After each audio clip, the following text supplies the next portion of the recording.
Hey, folks, thanks for joining us again for today's edition of Jim Wilson's FNN Fishing News Network. And let me tell you, what a fantastic show we had last week.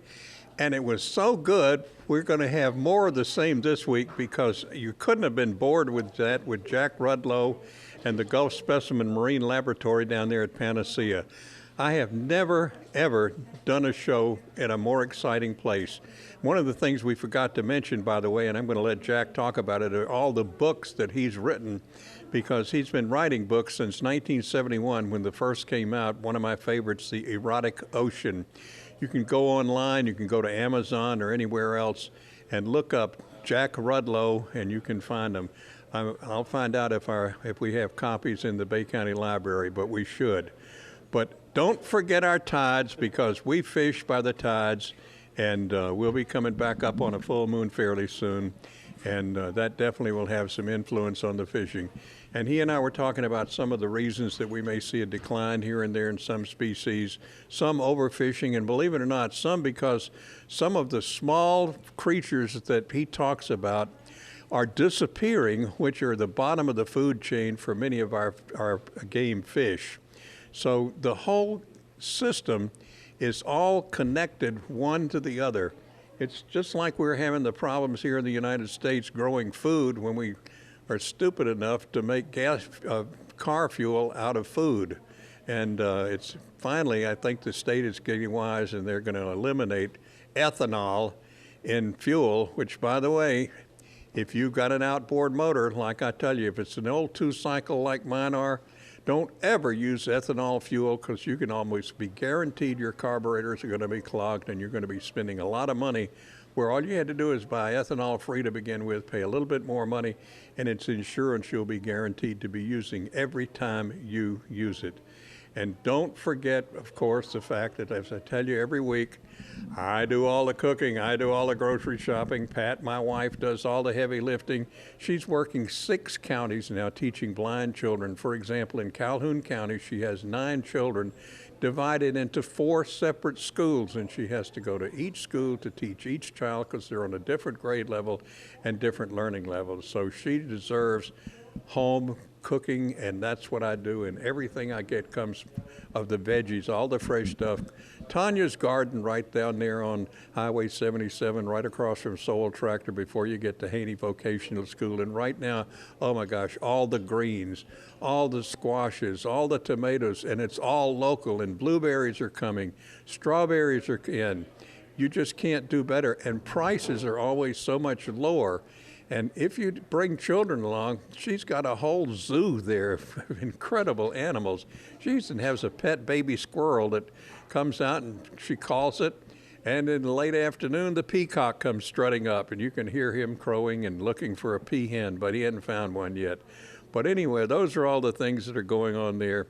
And again, if you have any trailer problems, you go to the people that have been building them since the 50s, and that's AMW Trailers. They're right there on Business 98, right where the new Piggly Wiggly is coming in. You can't miss their big blue building. They build aluminum trailers. They build galvanized. They have all the parts. I know some dummy, maybe him, who was stupid enough not to keep the bearings greased. The wheel fell off my trailer while I was launching the boat in the boat ramp. I had to launch the boat, leave it at the marina, call a tow truck to get the trailer, and let them put it back. So don't be stupid like some other people. Go and have yours checked, and go and see the right folks at AMW Trailers.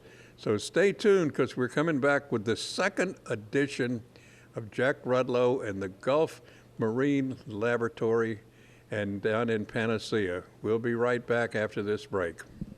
For everything you need on or off the water, visit the Panama City and St. Andrews Marinas. Both locations provide you with easy access boat slips, ramps, fuel, bait, and tackle. Come visit our ship stores and see our unique nautical gifts and clothing, or just relax with a cool drink and grab a snack while watching the boats come in. Don't forget that mariner on your shopping list. Come by and see our unique nautical gifts, cards, and clothing at Panama City or St. Andrews Marina. Call 872-7272 for more information. Meet Henson Hindenburg, king of the road at Baytown Tire, 2609 West 15th Street, just before the curve. For 20 years, he's taken care of your cars, trucks, and commercial vehicles. Baytown Tire carries tires including Michelin, Yokohama, BF Goodrich, and Uniroyal. A new set gets free rotation every 6 months. Alignment is done on the latest digital equipment, and his diagnostic can read all your computer info for proper repairs. All his service folks are ASE certified. Give him a call today at 873-8900. Hi folks, Larry Lee here at Coin and Bullion Reserves. The Swiss government has requested that the Federal Reserve return to it all of the gold bullion which it has long had deposited at Fort Knox. Do they know something you and I don't? Well, I think I do know. And I think it may be time for you to consider buying some gold and silver too. And no one will sell you gold and silver cheaper than Coin and Bullion Reserves. And you can take that to the bank. Coin and Bullion Reserves. When was the last time you took a few minutes out of your busy schedule to enjoy the simple things? The wide open spaces, the uncharted territory, the moments that seem to stick with you for a lifetime. Well, what are you waiting for? Half hitch. Get out there. Need a storage shed, pole barn, or garage? Who do you call? Two-time site-built buildings. They come completely prefabbed with aluminum siding and 3/4-inch floors. Constructed on your property by James McConnell and his crew. With no middleman, his prices is lower, and with easy payment terms. Here's my 12-foot by 20-foot shed that went through a 3-foot gate and anchored like a mobile home. He's been building here for 15 years. See the samples at 3822 Highway 98 in Springfield, and call today at 850-257-5729. When you want your lawn to go from this to this, you need to call Leroy Dennis and his helper Bill Grimes. They can do it in one day. Not only that, but Leroy offers discounts to seniors and active and former military. He and his partner can handle any commercial jobs. Don't wait to give them a call at 358-6696. Guess what? If you aren't satisfied, I'll pay for it myself. Don't delay. Call the experts now and look great tomorrow. All right, welcome back, and here we are back with Jack Rudlow. And Jack, how are you doing today? I'm doing great. And it's been such a wonderful visit down here with you. I hope you brought some of your books along. Yeah, I did. You know, for example, I mean, they're not in any particular order here, but this is The Living Doc that was published back in the 70s, and The Wilderness Coast. And then I like to think I can write novels from time to time, or at least try it. So this is a book called Potluck on Shrimping and Smuggling, and it was really kind of taking place in the 80s and the 90s, and when the heyday of the shrimping industry. And the Square Grouper. And the Square Grouper. This has a chapter on the Square Grouper and all that sort of thing as well. And this is different. This is my only book that's ever not about the sea. It's about chickens. About a chicken that leads a revolution and overthrows the chicken factory, but it's and then there's George the search. Orwell now. George Orwell, right? This is the search for the great turtle mother, and then my other titles like The Sea Brings Forth and The Erotic Ocean are out of print. But our latest book is Shrimp: The Endless Quest for Pink Gold, and this is the one that my wife Ann and I co-authored together. We worked on this thing for about 3 years. We went all over different parts of the country and the world, learning about shrimp, looking at shrimp farms, looking at wild-caught shrimp, the issues of bycatch sea turtles, and it's probably, some people might say, more than you ever wanted to know about a shrimp, but a lot of people say, does it have any good recipes in it? A little bit, but mostly it's about telling you one of the fundamentals of one of our biggest industries and our best potential for getting protein out of the sea and out of the environment. Fantastic. Well, Doc Ford, it's just amazing. Of course, you are the real Doc Ford from Randy Wayne White. Go ahead, admit it. I admit it. I don't know if Randy admits it, but Randy stayed with us at our house one time, and I took him out collecting, and we'd go out on the tide flats and everything else. He's a fascinating guy. We have a mutual friend in common, Peter Matheson, who's a very famous writer. So after we did that, then the Doc Ford started appearing, but. I personally don't look like the ideal Doc Ford there. I wish I did. It would be nice to have that romantic life. But well, he's younger. Yes, he's younger. By the way, right. have you got a Tomlinson living around here? No, I don't think so. Okay, no Tomlinson. No Tomlinson, right. right. No. Well, what a pleasure to be able to come up here and find 2 shows. So I want to thank you again so much, Jack, because this has been incredible. It's a good drive down from Panama City to here, but it's so well worth it.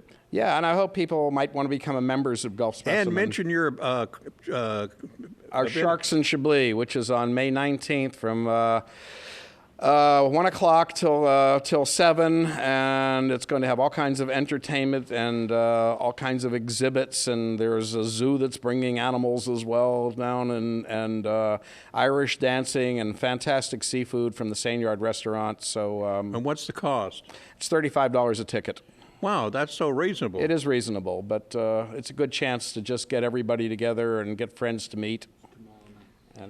And that'll be tomorrow night we're talking about. Yes, right. And we have tickets, so you pick up your tickets at the door. All right.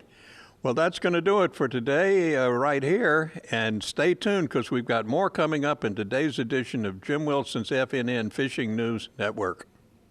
Hi, folks. Larry Lee here at Coin and Bullion Reserves. The Swiss government has requested that the Federal Reserve return to it all of the gold bullion which it has long had deposited at Fort Knox. Do they know something you and I don't? Well, I think I do know. And I think it may be time for you to consider buying some gold and silver too. And no one will sell you gold and silver cheaper than Coin and Bullion Reserves.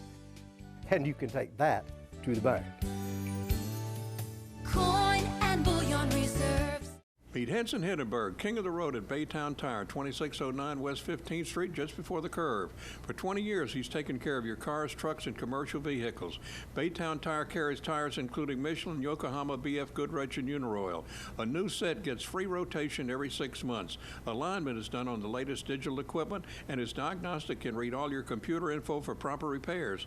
All his service folks are ASE certified. Give him a call today at 873-8900.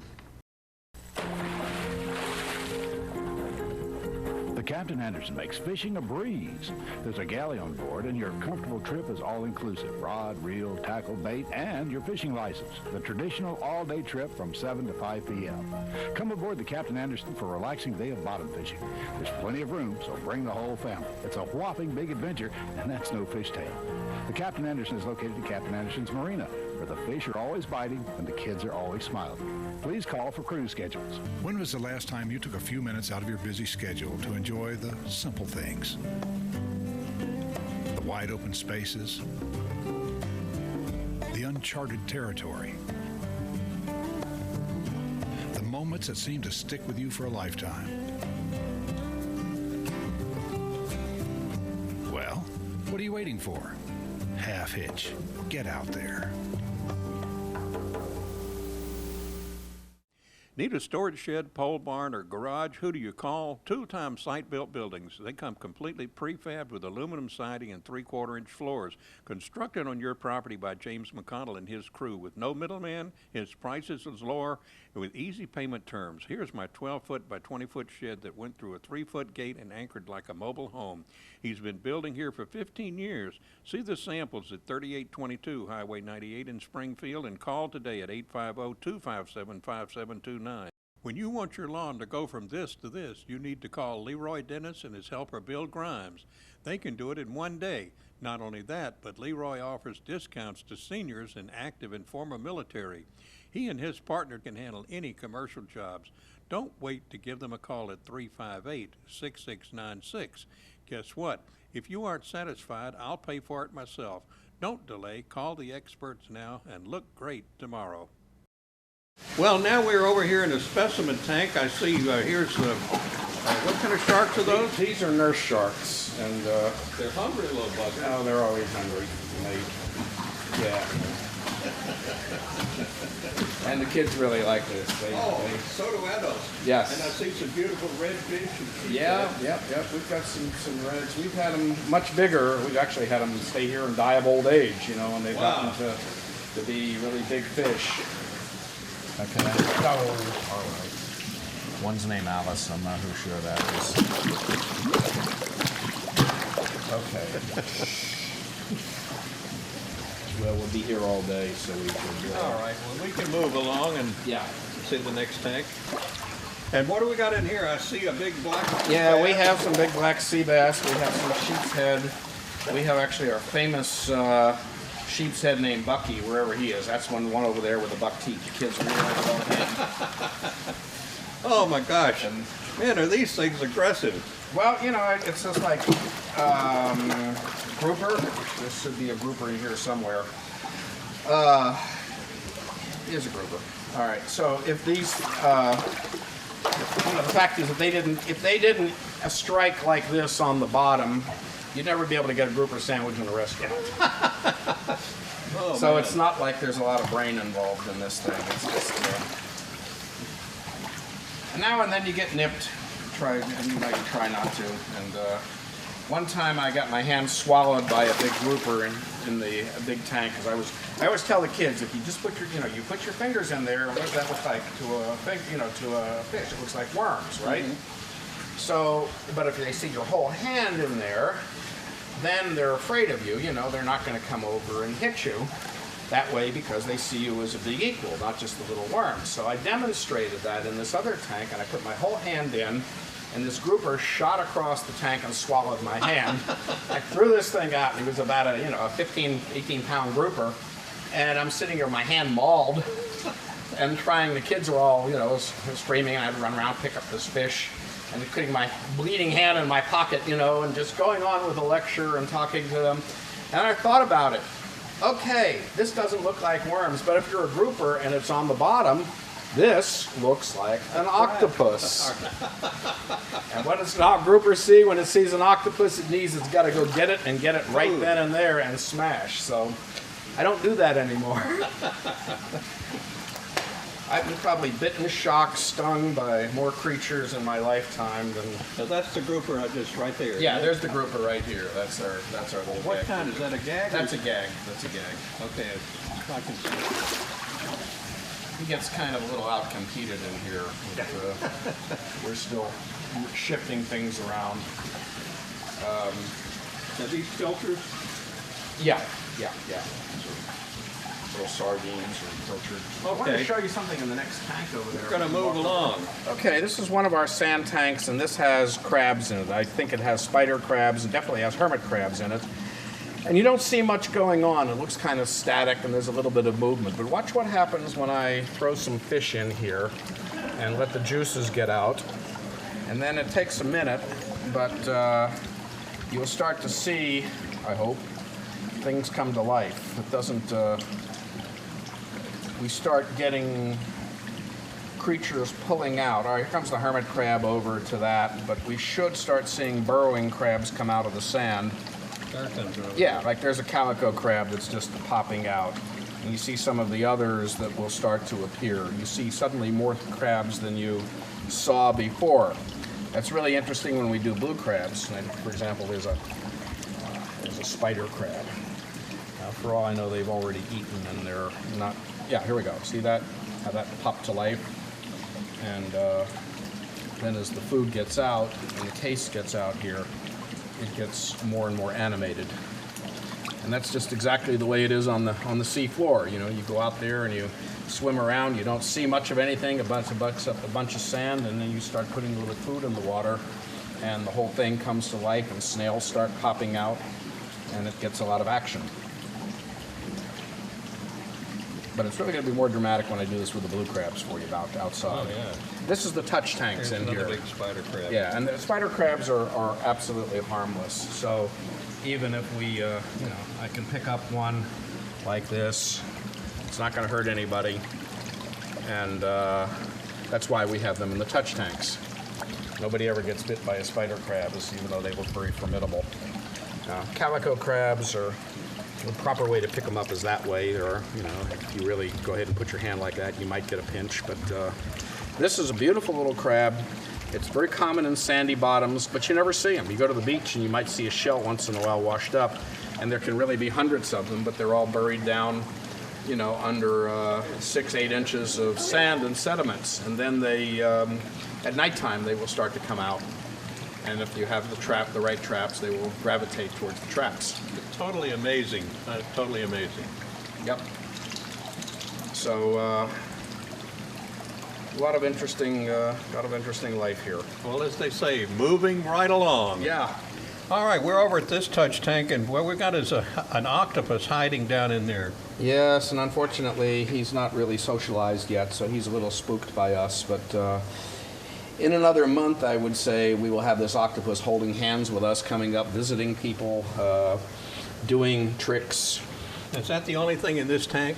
Yeah, pretty much. There may be another octopus in there, but we don't want any fish or other things till the octopus. Is there one over there? Yeah, right there. An octopus? Yes. Okay, good.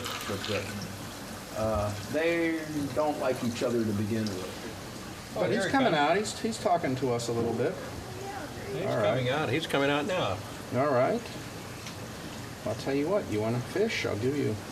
They'll eat fish. They're not wild about them. But I'm trying to, we try to teach them to connect with us. Come on. You know me. You want to taste the fish? No? All right. You have to come back and get that fish if you don't eat him. Oh, he went over and got the fish. Oh, he did. Very good. Good. We're having a hard time getting fiddler crabs, another ecological crisis, I think. And the crabs are there, but they're not coming out of their burrows, and it's getting much harder and harder to get crabs. So feeding them fiddler crabs is getting to be costly. Yeah. All right, where are we going now? To turtles? Yeah. Well, the stingray scared the flounder away. Yeah. And you're seeing mullet actually eat little pieces of fish, which is kind of neat to do. But I most never people thought a don't mullet think ate. about it. I thought they only ate detritus. They do eat detritus, but they'll nibble away at things. That's one of the ways to actually catch them, with crab eggs and a very small hook, and I've seen people catch them on hook and line that way. With crab eggs. Yeah, with blue crab eggs. Yeah. And That mullet ate that whole piece of fish. he's still working on it. Yeah, no, I saw him. He got it down? Yeah, okay. Yeah, see that? Yeah. One of the other ones swallowed it. Right. You notice the little sardines you see? Yeah. These are almost about the same things that they're feeding. And what's this over here on the side? That's a horse conch. Can I pull it off? Yeah, you can pull a horse conch off. It's not going to be easy. Okay, it's easy.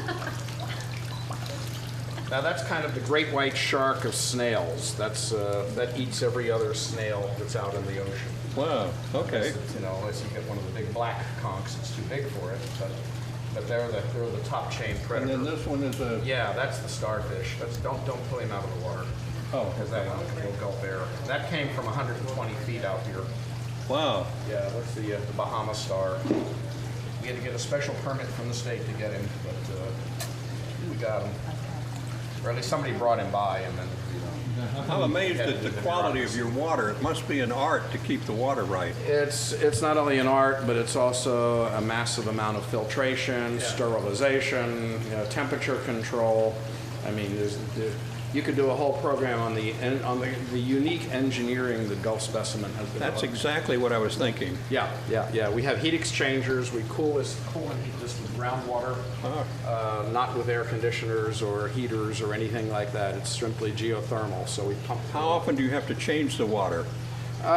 We do probably about 20% per week. And we do you have pipes out to the? Yeah, we do. We have pipe out to the Okay. Gulf, and then that water is pumped in, and we have to sterilize it and clean it up. Well, not clean it up, but it's tannic acid water. It's stained water, which is good, but it's not good for viewing. Here we are over in the crab tank, and I can see 2 or 3 kinds. We've got blue crabs here, and then along the edges are stone crabs. Any others? There may be a calico crab buried under the sand, but mostly this is stone crabs and blue crabs here.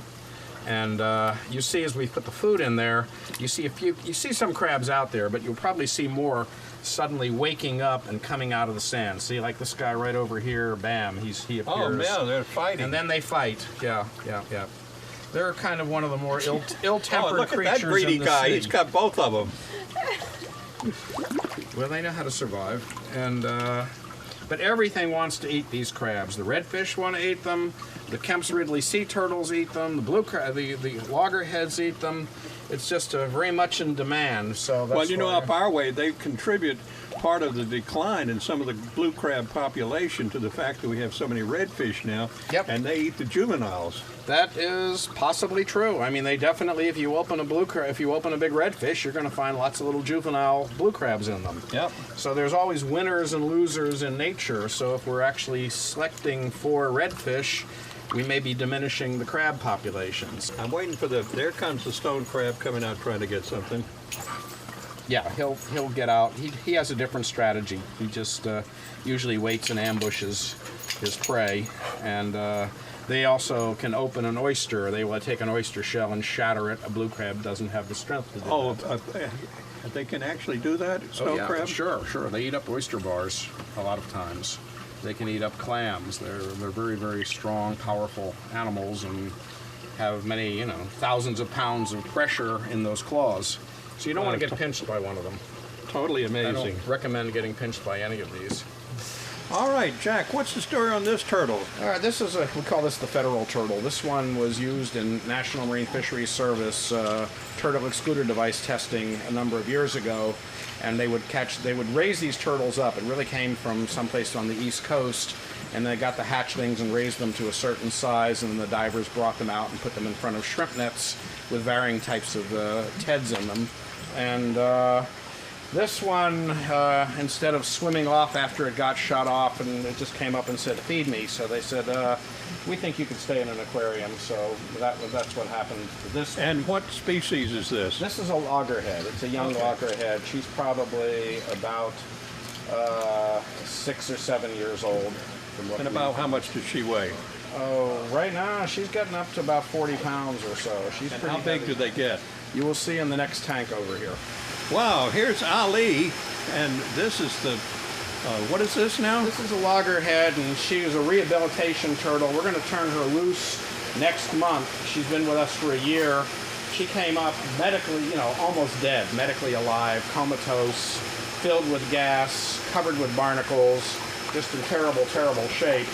And we didn't think she was going to live. I thought this was going to be... How big? What does she weigh? She weighs about 250 pounds. That's not the biggest that these things really get. They get bigger than that. But she's good size. She's reproductive. She could be laying eggs.